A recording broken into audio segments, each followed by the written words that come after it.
আসসালামু আলাইকুম, ভালো আছেন আপনারা? আলহামদুলিল্লাহ ভালো আছি। তো এই নিয়ে আপনাদের 3 নম্বর ভিডিও চলছে। প্রথম 2টা করছি, এই 3টা। আগের ভিডিওতে তো আপনাদের জন্য যে সুখবরগুলো ছিল সেগুলো তো দিয়েছি আপনাদের।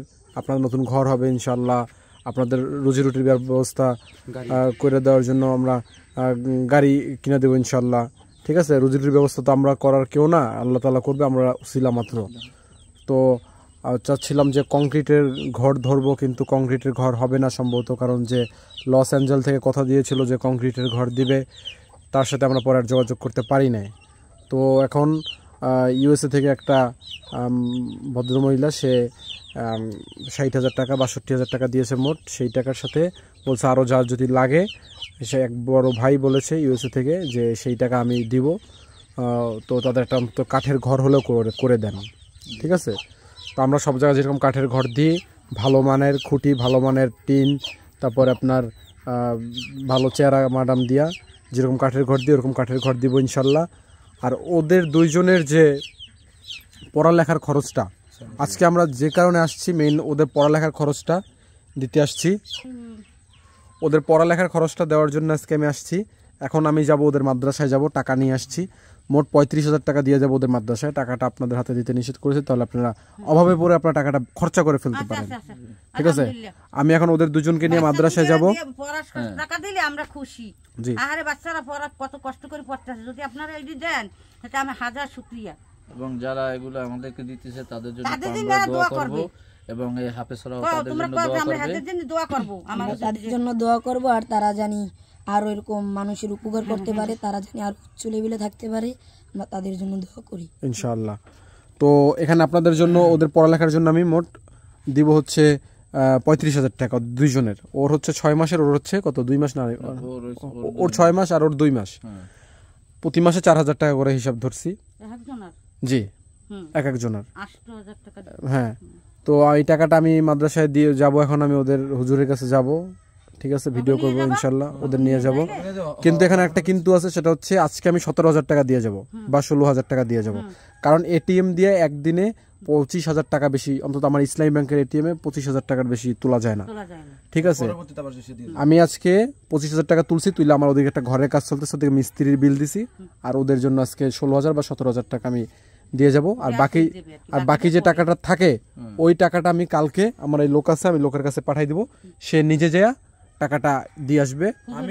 আমি যাইয়া আপনার নিয়ে, আপনার ছেলের নিয়ে যাইয়া আমি হুজুরের কাছে দিয়ে দেবে। ঠিক আছে, টাকাটা আপনার হাতে দেওয়া হবে না, কারণ আপনি কষ্ট পাবেন না, আপনি অভাবে পড়ে টাকাটা। সমস্যা নেই, আমাদের বাচ্চারা যেভাবে পড়তে পারে এদেরকে দোয়া করি যেন ভবিষ্যতে এরা মানুষের জন্য, এদের জন্য দোয়া করতে পারে। এদেরকে আল্লাহ। আপনি তার কি হন? আমি তার ফুফু, এই ছেলের ফুফু।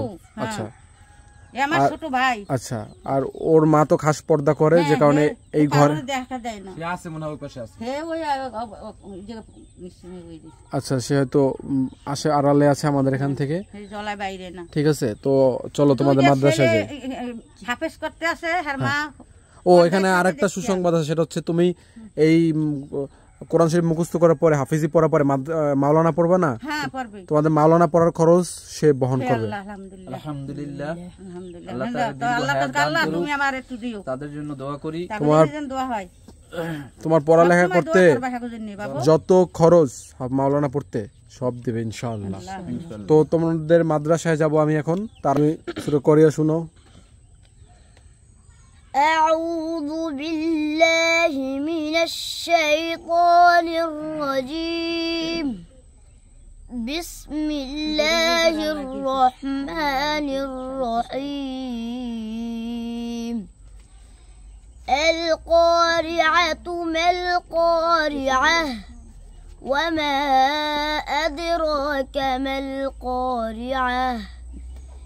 يوم يكون الناس كالفراش المبثوث وتكون الجبال كالعهن المنفوش. فأما ما ثقلت موازينه وأما من خفت موازينه فهو في عيشة راضية في جنة عالية صدق الله العظيم মাশাআল্লাহ মাশাআল্লাহ ওয়ালাইকুম আসসালাম চলো তোমাদের মাদ্রাসায় যাই আসো আসো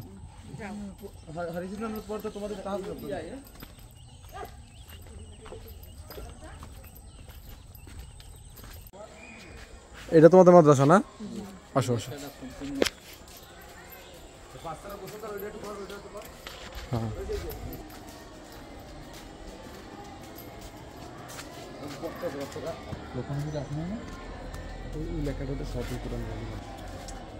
আমাদের লোকেরা দেখি না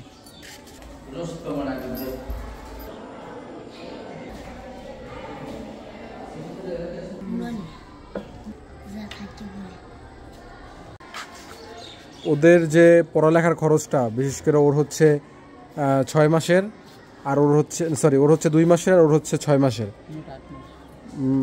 ওর 6.5 মাসের আর ওর হচ্ছে যে আপনার 2 মাসের 8.5 মাসের ঠিক আছে মোট 34,000 হয় আমরা 35,000 দিয়ে যাব ঠিক আছে 35,000-এর আজকে দিব 16,000 বাকি টাকাটা আমরা কালকে এসে দিয়ে যাব যেহেতু আজকে একটু ব্যাংকিং সেক্টরে সমস্যা হয়েছে যে কারণে তুলতে পারি না টাকাটা এটিএম দিয়ে তোলা যায় না একসাথে 25-এর বেশি টাকা একটু ক্যামেরা ধরেন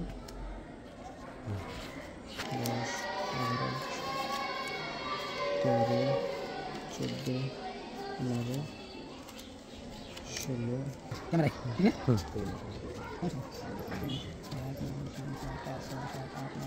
20 আচ্ছা ওই হুজুরে বইলা আমার রিসিপ্টটা দিও আমি কালকে আসবো না ঠিক আছে দর্শক এখানে কাতার সংস্থার একটা মসজিদ হচ্ছে কিন্তু এখানে ব্যাপক দুর্নীতি হচ্ছে মসজিদের এখানে আর কি ব্যাপক বলতে আর কি বলবো মসজিদের শুরু হওয়ার আগেই এখান থেকে আর কি তাদের কাছ থেকে ঘুষ খাওয়া হয়েছে একটু তাদের কাছ থেকে শুনেন এখন সব কিছু আপনাদের বলতেছি মসজিদ শুরু হওয়ার আগে ফার্স্টে আপনার কাছ থেকে ঘুষ নিয়েছে কয় টাকা একটু বলেন আনুমানিক অ্যামাউন্টটা বলেন আনুমানিক কার কাছে কত শুনছি বলো একটু কত নিয়েছিল কাকু 2 লক্ষ টাকা 2 লাখ টাকা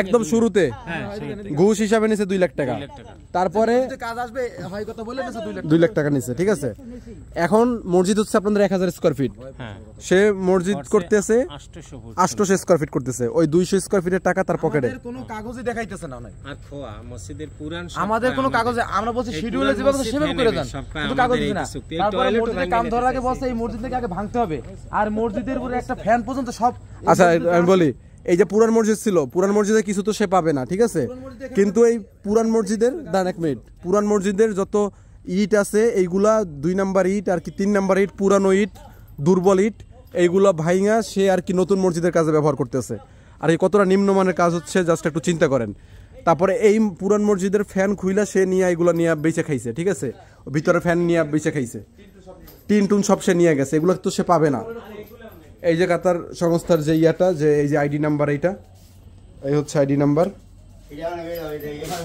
ঠিক আছে তারপরে ধাপে ধাপে আপনাদের কাছ থেকে টাকা নিচ্ছে ধাপে ধাপে সভাপতির কাছ থেকে টাকা নিচ্ছে এটাও নিয়ে যাবে খালি আমরা বলছি একটু নামাজ পড়ার জন্য রাখো না হায়া ভাঙি নিয়ে যাবে এমন নাকি মতে এগুলো তো সে পাবে না এগুলো তো আপনাদের জিনিস এগুলো সে নিকান নিবে এগুলো নিয়ে যাবে তারপরে মসজিদ কমিটির কাছ থেকে ধাপে ধাপে সে টাকা নিচ্ছে যে আমরা সানসেটটা একটু বাড়াই দিব একটু টাকা দেন তারপরে একটু মসজিদটা উঁচু করে দিব একটু টাকা দেন নাইলে তার নাকি রাস্তা ফ্লোর সমান করে যাবে ঠিক আছে তার নাকি উঁচা করবে না আর কি ধাপে ধাপে টাকা নিচ্ছে মনে করেন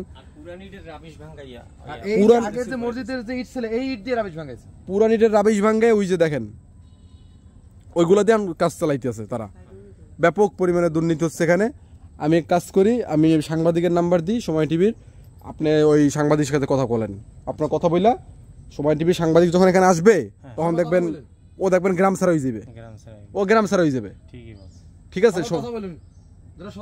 এই বাচ্চাটা সবাই আসতে বললো বা আপনি এদিকে স্থানীয় সাংবাদিক আছে কারা একটু সাংবাদিকদের সাথে কথা বলেন স্থানীয় সাংবাদিক আছে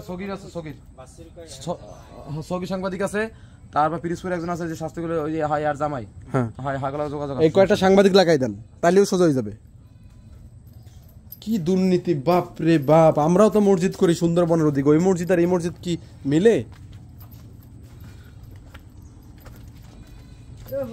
এই চালে সব খুশি এই জায়গাটা এরকম একটা যে গাঁথনি না, এইরকম গাঁথনি ছিল পুরো এইটা, ঠিক আছে? এইটা ভাঙে আচ্ছা এই যে আপনারা যে কন্ট্রাক্টরের বিরুদ্ধে কইতেছেন, আপনার কোনো সমস্যা হবে কিনা? আপনাকে মার ধরবা? না, এরকম হয়তো এটা এলাকায় কোনো সমস্যা হবে না, সমস্যা হবে না। মারধর হয়তো এটা চাপাইতে পারে যে তোমরা গুলো বলছো কেন, বা কি তোমরা জানো কিছু, এগুলো বলতে পারে, কিন্তু আমরা তো জানি না আসলে এগুলো কিভাবে কি কাজ। আচ্ছা আমি কাতার সংস্থার লাগে আমি একটু কথা বলবো আজকে, দেখি এই যে মেহরাবে যে টানা ভীম দিবে, টানা ভীম দেয় না, জাস্ট গাঁথনি করে উঠে গেছে। এই যে একটা টানা ভীম হইবে, মেহরাবে হবে, চিকুন কলম হবে, 8 সিসি হবে, কিচ্ছু দেয় না, চিকুন না আর কি, মোটা কলমই হবে, 8 সিসি হবে। এই ভীমটার লাগি, এই ভীমটার লাগি হয় বাসাটা টাইনে দেবে। কাজের কোয়ালিটি খুব খারাপ, ইটের কোয়ালিটি খুব খারাপ, সিমেন্টও ঠিকঠাক মতন খাওয়ায় নাই, খোয়ার অবস্থা তো পুরাই একদম মারা খোয়া। এই খোলা খোয়া দিয়ে কাজ করাইবে, মসজিদের কাজ। নাউজুবিল্লাহ, চাপ দিলে ঘুরি ঘুরি এই যায়। এটা হচ্ছে আপনার ইন্দুরকানি খেওয়াঘাট, পিরোজপুর জেলার ইন্দুরকানি খেওয়াঘাটের উল্টা পাশে, পশ্চিম টগরা গ্রাম। এই যে মসজিদের কাজ এখনো নির্মাণাধীন, এর মধ্যেই কিন্তু ফাটল ধরছে। এই যে মসজিদ ফাটল ধরছে, দেখেন ভালো মশলা মাল মশলা দেয় না। এখানে একটা চিকন একটা বেজ হওয়ার কথা ছিল, কিন্তু বেজটাও দেয় না, যে এই যে আর কি শুধু 5 ইঞ্চি গাঁথনি কেটে উঠে গেছে মেহরাবে। আল্লাহ, এমন দুর্নীতি এই মসজিদে, দেখেন এখন পর্যন্ত মসজিদ কমপ্লিট হইতে পারে না, এর আগেই ফাটল ধরছে। এই যে দেখছেন লোড নিতে পারতেছে না, ইট দেখেন। এই যে এটা তো কয় নাম্বার ইট, এটা আল্লাহই জানে, এটা যে কয় নাম্বার ইট এটা আল্লাহই জানে, ঠিক আছে? তারপরে এইটা দেখে এইটা, এই যে হ্যাঁ, এগুলো তো কোন জাতীয় টোকাই নেই।